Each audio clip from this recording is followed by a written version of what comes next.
BG education GK ಚಾನಲ್ಗೆ ತಮಗೆಲ್ಲರಿಗೂ ಆರ್ಥಿಕ ಸ್ವಾಗತ. 10ನೇ ತರಗತಿಯ ಸಮಾಜ ವಿಜ್ಞಾನ ಪಾಠ 4.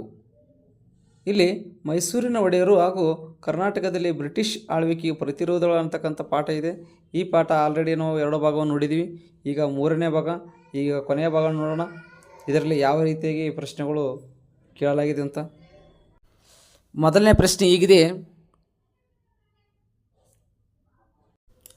ಮೊದಲನೆಯ ಆಂಗ್ಲೋ ಮೈಸೂರು ಯುದ್ಧ ಯಾರ ಮತ್ತು ಯಾರ ನಡುವೆ ನಡೆಯಿತು? ಒಂದನೇ ಆಂಗ್ಲೋ ಮೈಸೂರು ಯುದ್ಧ ಯಾರ ಮತ್ತು ಯಾರ ನಡುವೆ ನಡೆಯಿತು? ನಿಮ್ಮ ಆಯ್ಕೆಗಳು ಈ ರೀತಿಯಾಗಿವೆ. ಆಯ್ಕೆ 1 ಹೈದರಾಲಿ ಮತ್ತು ಬ್ರಿಟಿಷರ ನಡುವೆ. ಆಯ್ಕೆ 2 ಟಿಪ್ಪು ಸುಲ್ತಾನ್ ಮತ್ತು ಬ್ರಿಟಿಷರ ನಡುವೆ. ಆಯ್ಕೆ 3 ಸಿರಾಜ್ ಉದ್ದೌಲ್ ಮತ್ತು ಬ್ರಿಟಿಷರ ನಡುವೆ. ಆಯ್ಕೆ 4 ಮೀರ್ ಜಾಫರ್ ಮತ್ತು ಬ್ರಿಟಿಷರ ನಡುವೆ. ಸರಿಯಾದ ಉತ್ತರ ಆಯ್ಕೆ 1 ಆಗಿರುತ್ತದೆ. ಅಂದರೆ ಹೈದರಾಲಿ ಮತ್ತು ಬ್ರಿಟಿಷರ ನಡುವೆ ಮೊದಲನೇ ಆಂಗ್ಲ ಮೈಸೂರು ಯುದ್ಧ ನಡೆಯುತ್ತದೆ.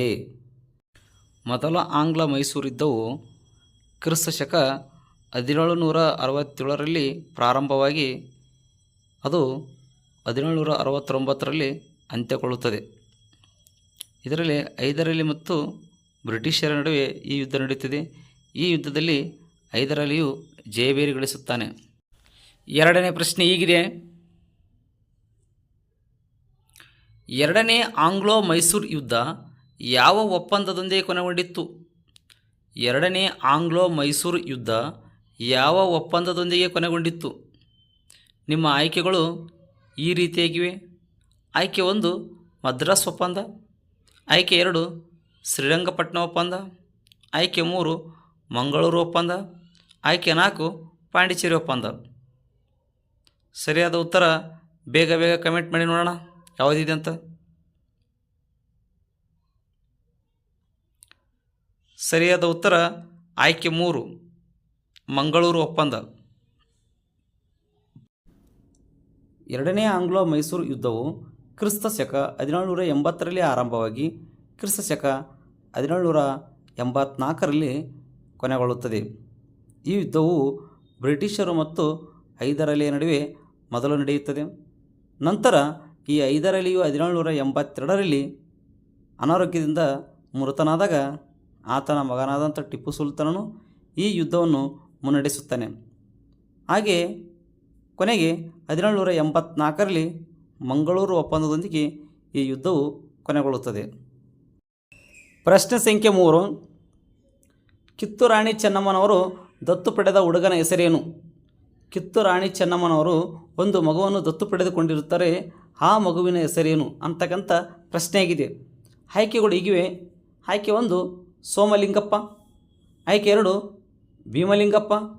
ಆಯ್ಕೆ 3 ಶಿವಲಿಂಗಪ್ಪ. ಆಯ್ಕೆ 4 ಮರಲಿಂಗಪ್ಪ. ಸರಿಯಾದ ಉತ್ತರ ನೋಡೋಣ. ಬೇಗ ಕಮೆಂಟ್ ಮಾಡಿ ಯಾರು ಮಾಡ್ತೀರಂತ. ಸರಿಯಾದ ಉತ್ತರ ಆಯ್ಕೆ 3 ಶಿವಲಿಂಗಪ್ಪ. ಪ್ರಶ್ನೆ ಸಂಖ್ಯೆ 4: ಕಿತ್ತೂರು ರಾಣಿ ಚೆನ್ನಮ್ಮನ ಸಂಸ್ಥಾನದ ರಾಯಣ್ಣನ ಊರು ಯಾವುದು? ಕಿತ್ತೂರು ರಾಣಿ ಚೆನ್ನಮ್ಮನ ಸಂಸ್ಥಾನದ ರಾಯಣ್ಣನ ಊರು ಯಾವುದು? ನಿಮ್ಮ ಆಯ್ಕೆಗಳು ಹೀಗಿವೆ. ಆಯ್ಕೆ 1 ಬಿಜಾಪುರ. ಆಯ್ಕೆ 2 ಕಿತ್ತೂರು. ಆಯ್ಕೆ 3 ಧಾರವಾಡ. ಆಯ್ಕೆ 4 ಸಂಗೊಳ್ಳಿ.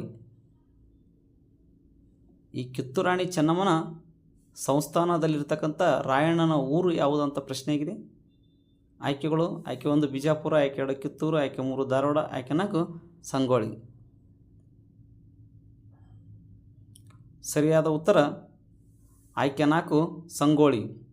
ಅಂದರೆ ಕಿತ್ತೂರು ರಾಣಿ ಚೆನ್ನಮ್ಮನ ಬಲಗೈ ಬಂಟನೆಂದೇ ಪ್ರಸಿದ್ಧಿಯಾದ ಸಂಗೊಳ್ಳಿ ರಾಯಣ್ಣನ ಊರು ಯಾವುದೆಂದರೆ ಸಂಗೊಳ್ಳಿ ಗ್ರಾಮ ಆಗಿರುತ್ತದೆ. 5ನೇ ಪ್ರಶ್ನೆ: ಸುರಪೂರು ಈಗಿನ ಯಾವ ಜಿಲ್ಲೆಯಲ್ಲಿದೆ? ಈ ಸುರಪೂರು ಅಂತಕ್ಕಂಥ ಊರು ಈಗಿನ ಯಾವ ಜಿಲ್ಲೆಯಲ್ಲಿದೆ? ಆಯ್ಕೆ 1 ಯಾದಗಿರಿ ಜಿಲ್ಲೆ. ಆಯ್ಕೆ 2 ಗುಲ್ಬರ್ಗ ಜಿಲ್ಲೆ. ಆಯ್ಕೆ 3 ಬೀದರ್ ಜಿಲ್ಲೆ. ಆಯ್ಕೆ 4 ರಾಯಚೂರು ಜಿಲ್ಲೆ. ಸರಿಯಾದ ಉತ್ತರ ಆಯ್ಕೆ 1 ಯಾದಗಿರಿ ಜಿಲ್ಲೆ. ಮೊದಲು ಈ ಸುರಪುರ ಅಂತಕ್ಕಂಥ ತಾಲೂಕು ಗುಲ್ಬರ್ಗ ಜಿಲ್ಲೆಯಲ್ಲಿ ಬರ್ತಿತ್ತು. ಈಗ ಅದು ಪ್ರಸ್ತುತ ಯಾದಗಿರಿ ಜಿಲ್ಲೆಯಲ್ಲಿ ಬರುತ್ತದೆ. ಈ ಸುರಪೂರು ಸುಮಾರು ಜಿಲ್ಲಾ ಕೇಂದ್ರದಿಂದ 50 ಕಿಲೋಮೀಟರ್ ದೂರದಲ್ಲಿದೆ. ಈ ಸುರಪುರನ್ನು ಆಡಳಿತ ಮಾಡಿದ ರಾಜನೆಂದರೆ ವೆಂಕಟಪ್ಪ ನಾಯಕನಾಗಿರುತ್ತಾನೆ. ಈತನು ಬ್ರಿಟಿಷರಿಗೆ ಬಹಳಷ್ಟು ವಿರೋಧಿಯಾಗಿದ್ದನು. ವೆಂಕಟಪ್ಪ ನಾಯಕನನ್ನು ಸಾಮಾನ್ಯವಾಗಿ ಕರ್ನಾಟಕದ ಚರಿತ್ರೆಯಲ್ಲಿ 1857ರ ಕ್ರಾಂತಿಯ ನಾಯಕನೆಂದು ಇತಿಹಾಸಕಾರರು ವರ್ಣಿಸಿದ್ದಾರೆ. ಪ್ರಶ್ನೆ ಸಂಖ್ಯೆ 6. ಈಗಿನ ಬಾಗಲಕೋಟೆ ಜಿಲ್ಲೆಯ ಯಾವ ಬೇಡರು ಬ್ರಿಟಿಷರ ವಿರುದ್ಧ ದಂಗೆ ಎದ್ದಿದ್ದರು? ಈಗಿನ ಬಾಗಲಕೋಟೆ ಜಿಲ್ಲೆಯ ಯಾವ ಬೇಡರು ಬ್ರಿಟಿಷರ ವಿರುದ್ಧ ದಂಗೆ ಎದ್ದಿದ್ದರು ಅಂತಕ್ಕಂಥ ಪ್ರಶ್ನೆಯಾಗಿದೆ. ಆಯ್ಕೆಗಳು ನೋಡೋಣ ಯಾವ ರೀತಿಯಾಗಿವೆ ಅಂತ. ಆಯ್ಕೆ 1 ಸುರಪೂರಿನ ಬೇಡರು, ಆಯ್ಕೆ 2 ಅಲಗಲಿ ಬೇಡರು, ಆಯ್ಕೆ 3 ಕೊಪ್ಪಳದ ಬೇಡರು, ಆಯ್ಕೆ 4 ಧಾರವಾಡದ ಬೇಡರು. ಯಾವ ಉತ್ತರ ಸರಿ ಇದೆ ಅಂತ ಈಗ ನೋಡೋಣ. ಸರಿಯಾದ ಉತ್ತರ ಆಯ್ಕೆ 2 ಅಲಗಲಿ ಬೇಡರು. ಬಾಗಲಕೋಟೆ ಜಿಲ್ಲೆ ಮುಧೋಳ ತಾಲೂಕಿನಲ್ಲಿ ಅಲಗಲಿ ಎಂಬುದು ಒಂದು ಪುಟ್ಟ ಗ್ರಾಮ. ಹಿಂದೆ ಇದು ಮುಧೋಳ ಸಂಸ್ಥಾನದ ಆಳ್ವಿಕೆಗೆ ಒಳಪಟ್ಟಿತ್ತು. 1857ರ ಬಂಡಾಯ ಸಂದರ್ಭದಲ್ಲಿ ಬ್ರಿಟಿಷರು ತಮ್ಮ ಆಳ್ವಿಕೆಯ ಪ್ರದೇಶದಲ್ಲಿದ್ದ ಶಸ್ತ್ರಗಳ ಬಳಕೆಯನ್ನು ನಿರ್ಬಂಧಿಸಿ ಕಾನೂನೊಂದನ್ನು ಜಾರಿಗೆ ತಂದರು. ಇದನ್ನು ಅಲಗಲಿಗೂ ಸಹ ಅನ್ವಯಿಸಲಾಯಿತು. ಅಲಗಲಿಯ ಬೇಡರು ತಲೆತಲಾಂತರಗಳಿಂದ ಬೇಟೆಯಾಡುವ ಉದ್ದೇಶಕ್ಕೆ ಮುಕ್ತವಾಗಿ ಬಳಸುತ್ತಿದ್ದ ಬಂದೂಕುಗಳನ್ನು ಬ್ರಿಟಿಷಿಗೆ ಒಪ್ಪಿಸಲು ಸಿದ್ಧರಿರಲಿಲ್ಲ. ಅಂದರೆ ಅವರು ಸಿದ್ಧರಾಗಿದ್ದಿಲ್ಲ. ಆಗ ಬೇಡರು ತಮ್ಮ ಪರಂಪರಾಗತವಾದಂಥ ಹಕ್ಕನ್ನು ಉಳಿಸಿಕೊಳ್ಳುವ ಉದ್ದೇಶದಿಂದ ಬ್ರಿಟಿಷರ ವಿರುದ್ಧ ಸಿಡಿದೆದ್ದರು. ಈ ಹೋರಾಟದಲ್ಲಿ ಅಲಗಲಿಯ ಸುತ್ತಮುತ್ತಲಿನ ಪ್ರದೇಶಗಳಾದಂಥ ವಂಟೂರು, ಬೋದಾನಿ, ಆಲಗುಂಡಿ ಬೇಡರು ಅಲಗಲಿಯ ಬೇಡರೊಂದಿಗೆ ಸೇರಿಕೊಂಡರು. ಇದರ ಬಂಡಾಯವನ್ನು ಹತ್ತಿಕ್ಕಲು ನವೆಂಬರ್ನಲ್ಲಿ ಬ್ರಿಟಿಷ್ ಸೇನೆ ಅಲಗಲಿ ಗ್ರಾಮವನ್ನು ತಲುಪಿತು. ಬಂಡಾಯವೆದ್ದ ಬೇಡರನ್ನು ನಿಷ್ಕರುಣವಾಗಿ ಅತ್ಯಂತ ದಮನಕಾರಿಯಾಗಿ ಇಂಗ್ಲಿಷರು ಹತ್ತಿಕ್ಕಿದರು. ಬಂಡಾಯಗಾರರನ್ನು ಗಲ್ಲಿಗೇರಿಸುವುದರ ಮೂಲಕ ಈ ಬಂಡಾಯವನ್ನು ಕೊನೆಗಾಣಿಸಿದರು. ಪ್ರಶ್ನೆ ಸಂಖ್ಯೆ 7. ಕಾವೇರಿ ನದಿಗೆ ಆಣೆಕಟ್ಟು ಕಟ್ಟಿ ಚಿಕ್ಕದೇವರಾಜ ನಾಲೆ ಮತ್ತು ದೊಡ್ಡ ದೇವರಾಜ ನಾಲೆ ಎಂಬ 2 ಕಾಲುವೆಗಳನ್ನು ನಿರ್ಮಿಸಿದವರು ಯಾರು?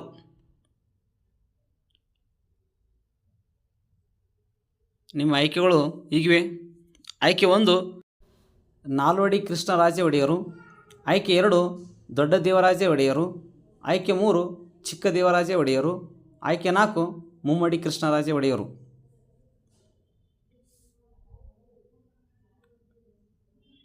ಸರಿಯಾದ ಉತ್ತರ ಆಯ್ಕೆ 3 ಚಿಕ್ಕ ದೇವರಾಜ ಒಡೆಯರು. ಪ್ರಶ್ನೆ ಸಂಖ್ಯೆ 8. ಸಂಚಿ ಹೊನ್ನಮ್ಮನವರು ಯಾರ ಆಸ್ಥಾನದಲ್ಲಿ ಕವಿಯತ್ರಿಯಾಗಿದ್ದಳು? ಸಂಚಿ ಹೊನ್ನಮ್ಮ ಯಾರ ಆಸ್ಥಾನದಲ್ಲಿ ಕವಿಯತ್ರಿಯಾಗಿದ್ದಳು? ನಿಮ್ಮ ಆಯ್ಕೆ ಈ ರೀತಿಯಾಗಿವೆ. ಆಯ್ಕೆ 1 ಚಿಕ್ಕ ದೇವರಾಜ ಒಡೆಯರು, ಆಯ್ಕೆ 2 ದೊಡ್ಡ ದೇವರಾಜ ಒಡೆಯರು, ಆಯ್ಕೆ 3 ಮುಮ್ಮಡಿ ಕೃಷ್ಣರಾಜ ಒಡೆಯರು, ಆಯ್ಕೆ 4 ನಾಲ್ವಡಿ ಕೃಷ್ಣರಾಜ ಒಡೆಯರು. ಸಂಚಿ ಹೊನ್ನಮ್ಮನವರು ಕವಿಯತ್ರಿಯಾಗಿರ್ತಾರೆ. ಇವರು ಯಾರ ಕಾಲದಲ್ಲಿ ಕವಿಯತ್ರಿಯಾಗಿದ್ದರು ಅಂತಕ್ಕಂಥ ಪ್ರಶ್ನೆಯಾಗಿದೆ. ಸರಿಯಾದ ಉತ್ತರ ನೋಡೋಣ ಈಗ. ಸರಿಯಾದ ಉತ್ತರ ಚಿಕ್ಕ ದೇವರಾಜ ಒಡೆಯರು. ಈ ಚಿಕ್ಕ ದೇವರಾಜ ಒಡೆಯರ ಕಾಲದಲ್ಲಿ ಸಂಚಿ ಹೊನ್ನಮ್ಮಳು ಕವಿಯತ್ರಿಯಾಗಿದ್ದಳು. ಪ್ರಶ್ನೆ ಸಂಖ್ಯೆ 9. ಮೈಸೂರು ಸಂಸ್ಥಾನದ ನವರಾತ್ರಿ ಉತ್ಸವವನ್ನು ಶ್ರೀರಂಗಪಟ್ಟಣದಲ್ಲಿ ಯಾರು ಪ್ರಾರಂಭಿಸಿದರು? ಮೈಸೂರು ಸಂಸ್ಥಾನದ ನವರಾತ್ರಿ ಉತ್ಸವವನ್ನು ಶ್ರೀರಂಗಪಟ್ಟಣದಲ್ಲಿ ಯಾರು ಆರಂಭಿಸಿದರು ಅಥವಾ ಪ್ರಾರಂಭಿಸಿದರು? ಆಯ್ಕೆಗಳು: ಆಯ್ಕೆ 1 ಚಿಕ್ಕ ದೇವರಾಜ ಒಡೆಯರು, ಆಯ್ಕೆ 2 ದೊಡ್ಡ ದೇವರಾಜ ಒಡೆಯರು, ಆಯ್ಕೆ 3 ರಾಜ ಒಡೆಯರು. ಆಯ್ಕೆ 4 10ನೇ ಚಾಮರಾಜ ಒಡೆಯರು. ಸರಿಯಾದ ಉತ್ತರ ನೋಡೋಣ. ಈಗ ಯಾರ್ಯಾರು ಆನ್ಸರ್ ಮಾಡ್ತೀರಂತ ಬೇಗ ಬೇಗ ಆನ್ಸರ್ ಮಾಡಿ, ಕಮೆಂಟ್ ಮಾಡಿ. ಸರಿಯಾದ ಉತ್ತರ ಆಯ್ಕೆ 3 ರಾಜ ಒಡೆಯರು. ಈ ರಾಜ ಒಡೆಯರ ಕಾಲದಲ್ಲಿ ಈ ಮೈಸೂರು ಸಂಸ್ಥಾನದಲ್ಲಿ ನಡೀತಕ್ಕಂಥ ನವರಾತ್ರಿ ಉತ್ಸವವನ್ನು ಅದನ್ನು ಶ್ರೀರಂಗಪಟ್ಟಣದಲ್ಲಿ ಪ್ರಾರಂಭಿಸುತ್ತಾರೆ. 10ನೆಯ ಪ್ರಶ್ನೆ, 3ನೇ ಆಂಗ್ಲೋ ಮೈಸೂರು ಯುದ್ಧವು ಯಾವ ಒಪ್ಪಂದದೊಂದಿಗೆ ಕೊನೆಗೊಂಡಿತು? 3ನೇ ಆಂಗ್ಲೋ ಮೈಸೂರು ಯುದ್ಧವು ಯಾವ ಒಪ್ಪಂದದೊಂದಿಗೆ ಕೊನೆಗೊಂಡಿತ್ತು? ಆಯ್ಕೆಗಳು ಈ ರೀತಿಯಾಗಿವೆ. ಆಯ್ಕೆ 1 ಮದ್ರಾಸ್ ಒಪ್ಪಂದ. ಆಯ್ಕೆ 2 ಮಂಗಳೂರು ಒಪ್ಪಂದ. ಆಯ್ಕೆ 3 ಪಾಂಡಿಚೇರಿ ಒಪ್ಪಂದ. ಆಯ್ಕೆ 4 ಶ್ರೀರಂಗಪಟ್ಟಣ ಒಪ್ಪಂದ.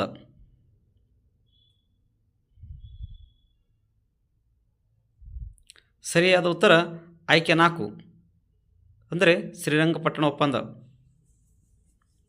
ಈ 3ನೇ ಆಂಗ್ಲೋ ಮೈಸೂರು ಯುದ್ಧವು ಬ್ರಿಟಿಷರು ಮತ್ತು ಟಿಪ್ಪುವಿನ ನಡುವೆ ನಡೆಯುತ್ತದೆ. ಇದು 1792ರಲ್ಲಿ ಶ್ರೀರಂಗಪಟ್ಟಣ ಒಪ್ಪಂದದೊಂದಿಗೆ ಕೊನೆಗೊಳ್ಳುತ್ತದೆ. ಇಲ್ಲಿಗೆ 10 ಪ್ರಶ್ನೆಗಳು ಮುಗಿದವು. ಅದಕ್ಕೆ ಸಂಬಂಧಿಸಿದ ಉತ್ತರಗಳ ಕೂಡ ನಾವು ಈ ಪ್ರಶ್ನೋತ್ತರದಲ್ಲಿ ಚರ್ಚೆ ಮಾಡಿದೆವು. ಈಗ 11ನೇ ಪ್ರಶ್ನೆ, ಇದು ನಿಮಗಾಗಿ ಇರುತ್ತದೆ. ಪ್ರಶ್ನೆ ಸಂಖ್ಯೆ 11 ಅದು ಹೀಗಿದೆ. ಬ್ರಿಟಿಷರು ಸಂಗೊಳ್ಳಿ ರಾಯಣ್ಣನನ್ನು ಯಾವ ಸ್ಥಳದಲ್ಲಿ ಗಲ್ಲಿಗೇರಿಸಿದರು? ಬ್ರಿಟಿಷರು ಸಂಗೊಳ್ಳಿ ರಾಯಣ್ಣನನ್ನು ಯಾವ ಸ್ಥಳದಲ್ಲಿ ಗಲ್ಲಿಗೇರಿಸಿದರು? ನಿಮ್ಮ ಆಯ್ಕೆಗಳು ಹೀಗಿವೆ. ಆಯ್ಕೆ 1 ಧಾರವಾಡ. ಆಯ್ಕೆ 2 ನಂದಗಡ. ಆಯ್ಕೆ 3 ಚಂದಗಡ. ಆಯ್ಕೆ 4 ಬೆಳಗಾವಿ. ಸರಿಯಾದ ಉತ್ತರವನ್ನು ಕಮೆಂಟ್ ಬಾಕ್ಸ್ನಲ್ಲಿ ಬರೆಯಿರಿ. Thank you for watching my video and my channel. Like and subscribe.